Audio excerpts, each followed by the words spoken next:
A liturgia de hoje nos convida a fazer a nossa opção clara, contra ou a favor do projeto de Deus. É a pergunta que cada um de nós deve fazer a si mesmo. Estou a favor do projeto que Deus preparou para mim ou estou contra ele? Todos nós sabemos, por revelação de fé, que Deus, como Pai amoroso, preparou para cada um de nós um plano de amor que nos leva à verdadeira felicidade. A primeira leitura nos apresenta esse modelo verdadeiro de felicidade, que era estar em comunhão com Deus, com o outro e com a natureza. O jardim do Éden, o paraíso, que a segunda narrativa da criação apresenta, colocando o primeiro casal nele, ao lado de Deus, é esse exemplo, é esse modelo. A harmonia perfeita com Deus, com o nosso semelhante e com a natureza. Deus, portanto, quer que nós verdadeiramente vivamos esse plano de amor para o qual fomos criados. Mas o ser humano tem liberdade para fazer a sua opção. Ele pode dizer sim, como pode dizer não. Ele pode até dizer sim com os lábios e pela vida fazer outra coisa, dizer algo diferente. O que Deus quer é que nós digamos sim ou não de maneira vital, com todo o nosso ser. O Evangelho nos convida a fazer essa opção. Jesus mostra que esse projeto que Deus preparou para cada um de nós foi rompido pelo pecado. E Ele veio reatar a nossa comunhão com Deus e proporcionar a nossa comunhão com os outros e com a natureza também. Agora, o ser humano, muitas vezes na sua arrogância, no seu orgulho, prefere o projeto pessoal que ele mesmo cria ao projeto que Deus idealizou. E aí nós temos as consequências nefastas das nossas opções erradas. O Evangelho diz que as pessoas que tinham verdadeiramente o coração aberto para Deus, se aproximam de Jesus e querem ficar ao seu redor. Querem ficar com Ele o tempo todo. Mas também nos apresenta as pessoas que querem atrapalhar o projeto de Deus, por não conhecê-lo claramente, ou por terem um projeto pessoal que está indo de frente ao projeto de Deus e que os incomoda. De um lado, os parentes de Jesus, que não entendem o que Jesus faz e fala. De um outro lado, os líderes judeus, que querem simplesmente usar o nome de Deus para garantir os seus privilégios pessoais. E aí Jesus diz, não é possível. É preciso que nós tenhamos clareza. É preciso que a nossa opção seja verdadeiramente autêntica. As pessoas, quando dizem não a Deus, por ignorância, elas mais cedo ou mais tarde, ao encontrarem a verdade, voltam a Deus. As pessoas que dizem não por arrogância, elas se fecham de tal maneira ao projeto idealizado por Deus para elas, que nunca permitem que Deus tenha acesso às suas vidas,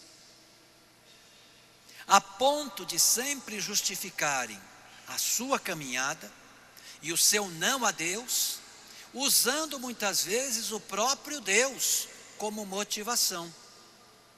Não reconhecem o seu erro, transferem-no para os outros. O ser humano maduro reconhece quem é Deus e o projeto que ele tem. Reconhece quando é infiel a esse projeto, pede perdão e volta à comunhão. O ser humano que não é maduro, ele não reconhece o seu erro e o transfere para o outro. Não é capaz de reconhecer que precisa, que depende de Deus e da sua graça. Olhem o que aconteceu com o casal original, Adão e Eva. Deus diz que eles devem fazer a sua vontade e não a vontade pessoal deles. Não façam isso, não comam do fruto dessa árvore, isto é, não queiram ser como eu, reconheçam que são criaturas que precisam do Criador. Mas o ser humano é desobediente, e quando ele erra, Deus vai ao encontro dele. Vejam que ele não vai ao encontro de Deus. Quando ele erra, ele se esconde por medo, porque não conhece de fato Deus como deveria. Ele então se esconde amedrontado. E o que é que Deus faz? Por ser um pai amoroso, vai ao encontro, procura. E quando encontra, o que é que ele ouve? Onde é que você estava, Adão? Eu estava escondido, com medo. Por quê? Porque eu estou nu, eu perdi a inocência. E aí Deus disse: você comeu o fruto que eu havia proibido.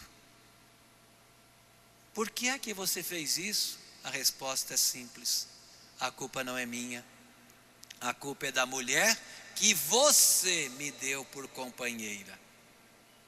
Deus então procura a mulher: por que que você fez isso com o teu marido? A culpa não é minha, a culpa é da serpente que você colocou no paraíso. Quer dizer, nós vamos transferindo para os outros. Não temos coragem de dizer: fui fraco, infiel, desobediente, errei, quero voltar à comunhão, me perdoa. Jesus então nos convida a deixar essa arrogância de lado, que é o tal do pecado contra o Espírito Santo. O pecado que não tem perdão é o pecado que fica no coração da pessoa que não quer ser perdoada, que insiste na sua autossuficiência. Quando ela acordar e pedir o perdão, Deus vai oferecê-lo. Agora, Deus não pode enfiar o perdão goela abaixo, como nós dizemos, da pessoa. É necessário que a pessoa aceite, peça, reconheça. E Jesus diz: quem aceita verdadeiramente o projeto de Deus, cria laços tão profundos de comunhão com Ele, que são mais profundos que os laços de sangue. Por isso aparece o modelo no final: tua mãe e teus irmãos estão aí à tua procura. E Jesus pergunta: quem é minha mãe, quem são meus irmãos? E diz para os outros: esses que estão aqui, esses que aceitaram o projeto de Deus, são meus verdadeiros irmãos e irmãs. Jesus não está desprezando a sua mãe, ao contrário, a coloca como modelo. Por quê? Porque não existe ninguém que foi mais fiel ao projeto de Deus do que Maria. O que Jesus diz é o seguinte: os judeus anunciavam aos quatro ventos: nós temos o sangue de Abraão. Então, já que nós temos o sangue de Abraão, somos descendentes de Abraão, nós temos a aliança conosco, a salvação garantida.